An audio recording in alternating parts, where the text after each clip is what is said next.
चलिए प्रश्न को देखते हैं। एक समकोण त्रिभुज में समकोण बनाने वाली भुजाएं ए और बी हैं। प्रत्येक भुजा के मध्य बिंदु को केंद्र लेकर त्रिभुज के बाहर की ओर 3 अर्धवृत्त खींचे गए हैं। त्रिभुज और तीनों अर्धवृत्तों के क्षेत्रफलों का योग ज्ञात कीजिए। इस प्रश्न को हल करने के लिए जो मुख्य अवधारणा होगी, मुख्य अवधारणा, सबसे पहले हम जानेंगे कि जो अर्धवृत्त का क्षेत्रफल का सूत्र क्या होता है। जो अर्धवृत्त के क्षेत्रफल का सूत्र होता है, अर्धवृत्त का क्षेत्रफल ये बराबर होता है 1/2 पाई आर स्क्वायर के। और समकोण त्रिभुज का क्षेत्रफल क्या होता है, समकोण त्रिभुज का क्षेत्रफल ये बराबर होता है 1/2 गुणे आधार और गुणे ऊंचाई। ये समकोण त्रिभुज के क्षेत्रफल का सूत्र होता है। अब हम अपने प्रश्न पर आते हैं। प्रश्न में हमें कहा गया है कि हमें एक समकोण त्रिभुज दिया गया है। तो मान लेते हैं हमारे पास ये कि समकोण त्रिभुज है। यहां पर ये कोण क्या है, ये कोण हम मान लेते हैं 90 अंश है। तो ये हो जाएगा ए, ये हो जाएगा बी और ये हो जाएगा सी। अब ये जब 90 अंश है और 2 भुजा दी गई है तो मान लेते ए बी बराबर ए और ए सी बराबर बी। तो यहाँ पे बीसी बराबर क्या हो जाएगा, तो बीसी बराबर क्या होता है, हमें पता है कि समकोण त्रिभुज में जो कर्ण पर बना वर्ग दोनों भुजाओं पर बने वर्गों के योग के बराबर होता है। तो बीसी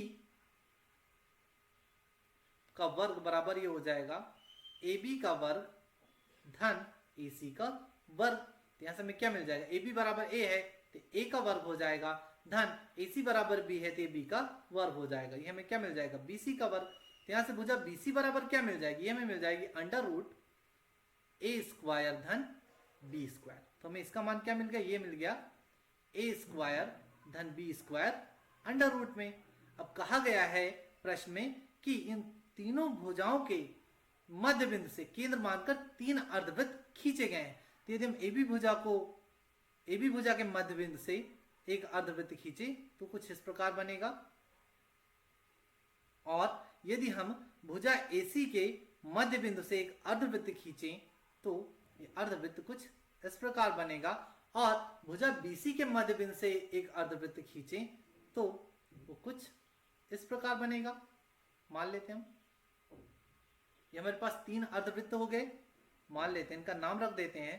तो ये हो जाएगा, ये अर्धवृत्त हो जाएगा बी पी ए और ये अर्धवृत्त हो जाएगा सी एम ए और ये अर्धवृत्त हो जाएगा बी क्यू सी।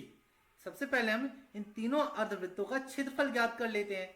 तो सबसे पहले हम ज्ञात कर लेंगे, यहां से क्या हो जाएगा, और जो अर्धवृत्त का ये जो क्या है ए है, पूरा ये व्यास है तो इसकी त्रिज्या क्या हो जाएगी, आधी हो जाएगी। तो अर्धवृत्त बी पी ए में, अर्धवृत्त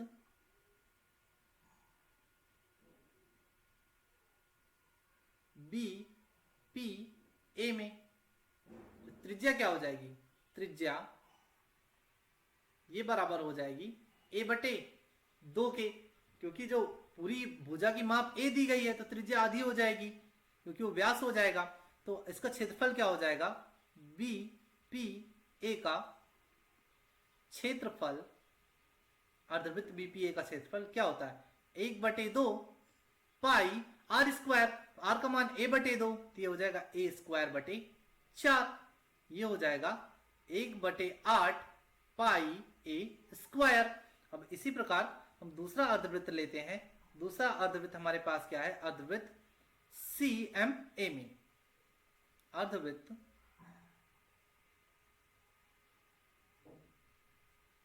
सी एम ए में त्रिज्या क्या हो जाएगी, यहां पे त्रिज्या बराबर हो जाएगी क्योंकि पूरी माप बी दी गई है, जो व्यास है तो त्रिज्या होती है व्यास की आधी होती है, तो ये हो जाएगा b/2। तो यहां से हो जाएगा अर्धवृत्त सी एम ए का क्षेत्रफल ये हो जाएगा 1/2 पाई आर स्क्वायर। तो पाई आर का मान b/2, स्क्वायर करेंगे तो b² बटे 4। तो यहां से हमें क्या मिल जाएगा 1/8 पाई B square.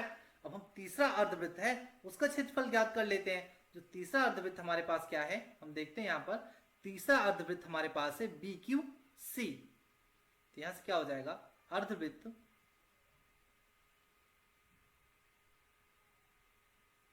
B Q C में त्रिज्या क्या हो जाएगी, त्रिज्या यहां पर हो जाएगी अंडर रूट ए स्क्वायर धन बी स्क्वायर और पूरे का बटा 2, क्योंकि जो व्यास है इसका क्या है, अंडर रूट ए स्क्वायर धन बी स्क्वायर है, इसका आधा हो गया। तो इसका क्षेत्रफल निकाल लेंगे।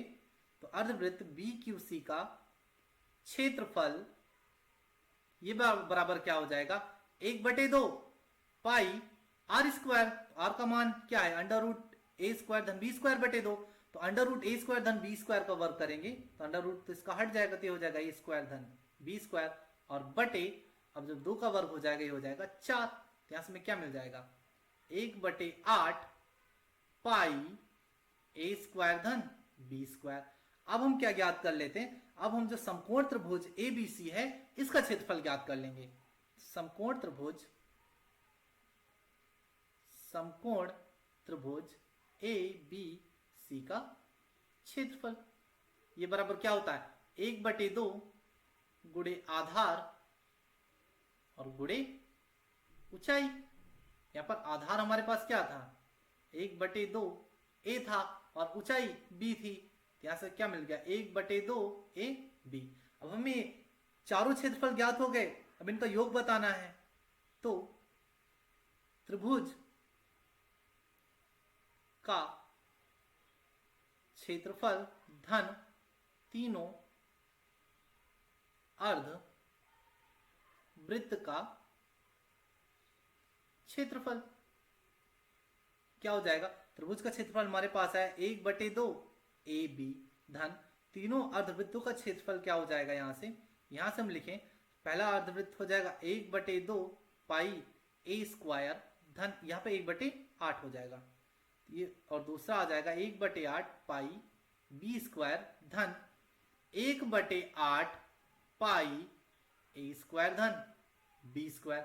यदि हम इसको जोड़ें तो यहां से हमें क्या मिल जाएगा, 1/2 ए बी धन 1/8 पाई ए स्क्वायर धन बी स्क्वायर और धन 1/8 पाई ए स्क्वायर धन बी स्क्वायर।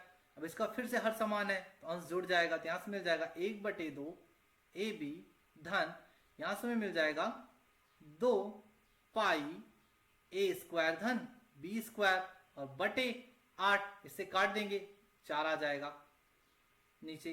यहां से हमें जो मिल जाएगा त्रिभुज और तीनों अर्धवृत्तों का क्षेत्रफल ये हमें मिल जाएगा 1/2 ए बी धन पाई ए स्क्वायर धन बी स्क्वायर बटे 4। तो दिए गए प्रश्न का जो उपयुक्त उत्तर होगा वो होगा 1/2 ए बी धन पाई ए स्क्वायर धन बी स्क्वायर बटे 4। आशा करते हैं आपको समझ आया होगा। धन्यवाद।